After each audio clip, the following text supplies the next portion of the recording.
بسم اللہ الرحمن الرحیم۔ السلام علیکم ورحمۃ اللہ وبرکاتہ۔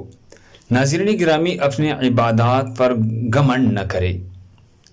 حضرت عتبہ ابن عبد رضی اللہ عنہ سے روایت ہے کہ نبی اکرم صلی اللہ علیہ وسلم نے ارشاد فرمایا، اگر کوئی شخص پیدائش کے دن سے لے کر بڑھاپے میں مرنے تک اللہ تعالیٰ کو راضی کرنے کے لیے سجدہ کی حالت میں پڑا رہے تو قیامت کے دن وہ اپنے اس عمل کو بھی حقیر سمجھے گا۔ ایک مرتبہ پھر سنیے، اگر کوئی شخص پیدائش کے دن سے لے کر بڑھاپے میں مرنے تک اللہ کو راضی کرنے کے لیے سجدہ کی حالت میں پڑا رہے تو قیامت کے دن وہ اپنے اس عمل کو بھی حقیر سمجھے گا۔ معجم الکبیر للطبرانی، حدیث نمبر 303۔ اللہ ہم سب کو اس پر عمل کرنے کی توفیق عطا فرمائی۔ دوسری مسلمانوں کے فائدے کے لیے آگے ضرور شیئر کریں۔